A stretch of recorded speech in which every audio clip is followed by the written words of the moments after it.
kita berjumpa kembali di semester 2 ini bersama Ustadz Faharosi tentunya dalam pembelajaran kemuhammadiyahan. Tetap jaga kesehatan di rumah dengan 3M ya. Dan pertemuan kali ini, sebelumnya kita pernah membahas tentang IPM, tentang berdirinya IPM dan jaringan struktural IPM.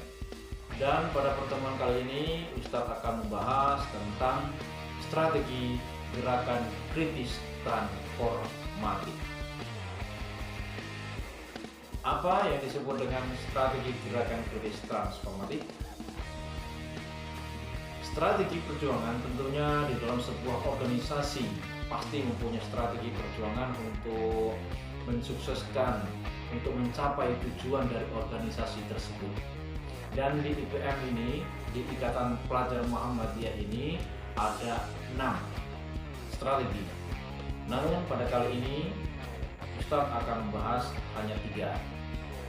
Sebelumnya kita simak apa yang disebut dengan strategi gerakan kritis transformatif.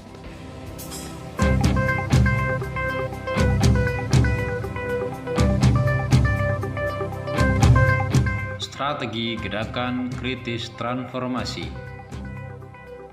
adalah cara praktis untuk melakukan gerakan-gerakan yang nyata, yang sesuai dengan basisnya, dengan harapan mencapai tujuan organisasi.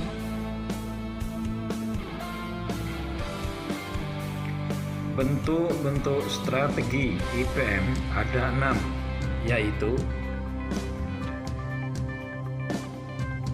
strategi gerakan keislaman. IPM adalah gerakan Islam yang menegakkan nilai-nilai tauhid di muka bumi.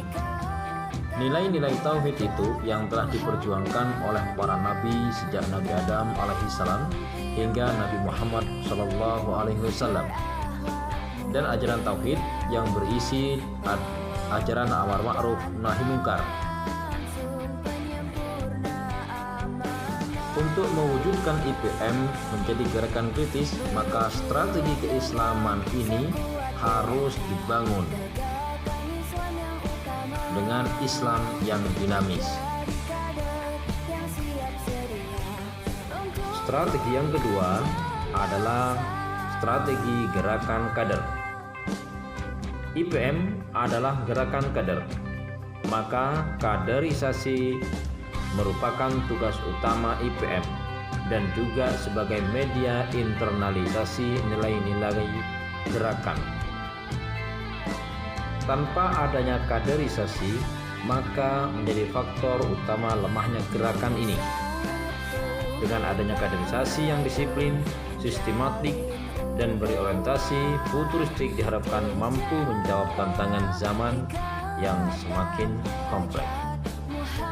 Maka kaderisasi IPM ini bisa dimulai dari tingkat ranting hingga pusat.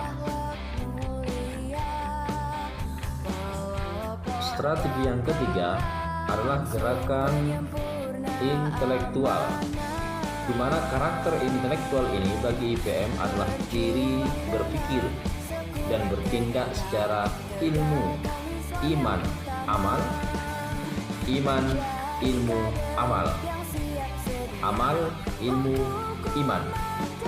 Secara dialektis tidak memandang remeh salah satu di antara ketiga yang dinamis ini, ilmu, iman, dan amal, tetapi memandang ketiganya sebagai satu kesatuan yang saling melengkapi dan harus dimiliki oleh setiap kader. Maka kader-kader IPM harus memiliki ilmu, iman, dan amal. Nah, anak-anak itu semuanya insya Allah kalian sudah paham, dan jika belum paham bisa dipelajari kembali bukunya halaman 42 sampai 44 bisa dibaca. IPM itu mempunyai gerakan-gerakan yaitu untuk mencapai tujuan dari organisasi IPM. Yang tadi sudah dibahas ada 3, Masih 3. Yang pertama adalah strategi keislaman, di mana strategi keislaman ini IPM memegang teguh tauhid yang telah diajarkan, ya, memegang teguh tauhid dan selalu beramar ma'ruf nahi munkar. Dan yang kedua adalah gerakan kader. Strategi gerakan kader ini harus dilakukan oleh IPM karena organisasi membutuhkan kader.